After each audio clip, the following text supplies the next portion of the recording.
ਉਹਨਾਂ ਦਾ ਮੁੰਡਾ ਕਿਤੇ ਮੰਗ ਨਹੀਂ ਸੀ ਹੁੰਦਾ, ਵਿਆਹ ਨਹੀਂ ਸੀ ਹੁੰਦਾ। ਉਹਨੇ ਕਿਹਾ ਯਾਰ ਕਿਤੇ ਨਾ ਇਹਦਾ ਕਿਤੇ ਹੁਣੇ ਭਾਨੀਆਂ ਮਾਰਨ ਵਾਲੇ ਬਹੁਤ ਸੀਗੇ, ਭਾਨੀਆਂ ਬੜੀਆਂ ਮਾਰਦੇ ਸੀ। ਉਹਨਾਂ ਨੇ ਨਾ ਅੰਦਰ ਬਾੜ ਕੇ ਕੁੰਡੀ ਲਾ ਲਈ ਜਿਹੜੇ ਆਏ ਸੀ ਰਿਸ਼ਤੇ ਵਾਲੇ। ਉਹਨਾਂ ਨੇ ਕਿਹਾ ਕਿਸੇ ਨੂੰ ਪਤਾ ਨਾ ਲੱਗੇ। ਉਹ ਕਹਿੰਦੇ ਵੀ ਹਾਂਜੀ ਮੁੰਡਾ ਤੁਹਾਡਾ ਕੀ ਕਰਦਾ? ਕਹਿੰਦੇ ਜ਼ਿਮੀਂਦਾਰਾ ਕਰਦੇ। ਅਗਰ ਕਿੰਨੀ ਜ਼ਮੀਨ ਆ? ਜ਼ਮੀਨ ਉਹਨਾਂ ਦੀ ਹੈ ਨਹੀਂ ਸੀ ਮਲਡਾ ਦੀ।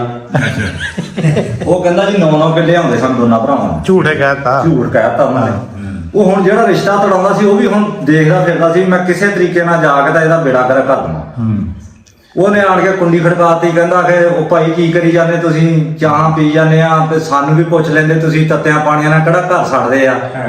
ਉਹਨਾਂ ਨੇ ਕਿਹਾ ਇਹਨੂੰ ਤਾਂ ਮਗਰੋਂ ਲਾਈਏ। ਉਹ ਆ ਗਿਆ ਕਹਿੰਦਾ ਆ ਜਾ ਯਾਰ ਤੈਨੂੰ ਤਾਂ ਬਕੀ ਆਪਣੇ ਪਟਵਾਰੀ ਕਾਦਾ ਹੀ ਲੱਭਦਾ ਫਿਰਦਾ, ਤੂੰ ਕਿੱਥੇ ਗਿਆ ਸੀ? ਕਹਿੰਦਾ ਪਟਵਾਰੀ ਸਾਲੇ ਨੇ ਮੈਨੂੰ ਕਹਿਣਾ ਸੀ ਨਾ ਤੁਹਾਡੀ ਜ਼ਮੀਨ ਨਾ ਮੇਰੀ ਜ਼ਮੀਨ। ਪਟਵਾਰੀ ਨੇ ਕਹਿਣਾ ਕੀ ਸੀਗਾ? ਉਹਨੇ ਕਹਿੰਦਾ ਪੁੱਤੇ ਰਹਿੰਦਾ ਜਿਹੜਾ ਸੀ ਮੈਂ ਤੁਹਾਡਾ ਕੰਮ ਹੋਣ ਨਹੀਂ ਦੇਣਾ, ਪਤਾ ਉਹਨੂੰ ਸੀਗਾ। ਇਹ ਬੇੜੀਆਂ ਡੋਬਣ ਵਾਲਾ ਤੁਰਿਆ ਫਿਰਦਾ। ਉਹ ਜਿਹੜਾ ਬੈਠਾ ਹੈ ਉਹ ਬੈਠਾ ਜਿਹੜਾ ਹੈ ਉਹ ਜਿਹੜਾ ਬੈਠਾ ਮੀਸੜਾ ਜਿਹਾ ਬਣ ਕੇ ਪਰ ਕੰਮ ਅਗਲੇ ਦਾ ਕਰ ਜਾਂਦਾ ਹੈ। ਕੰਮ ਕਰ ਹਾਂਜੀ। ਤੇਰਾ ਵੀ ਕੀਤਾ ਕਿਤੇ ਕਾ ਵੀ? ਮੇਰਾ 2-3 ਥਾਂ ਹੀ ਕੀਤਾ ਇਹਨੇ। ਅੱਛਾ ਬੇੜਾ ਗਰ ਕਰਦਾ ਮੇਰਾ ਤੇ ਜੋੜਾ ਜਿਹੜਾ ਜਾਨੀ ਹੋਣ ਨਹੀਂ ਦਿੰਦਾ ਕਿਸੇ ਬੰਦੇ। ਮੈਂ ਕਹਿੰਦਾ ਇਹ ਕਹਿੰਦਾ ਹੋਣ ਨਹੀਂ ਦੇਣਾ, ਸਹੁੰ ਖਾਧੀ ਇਹਨੇ। ਕੀ ਬਾਤ। ਉਹ ਇਹਨੂੰ ਰਾਜੀ ਕਰ ਲਾ।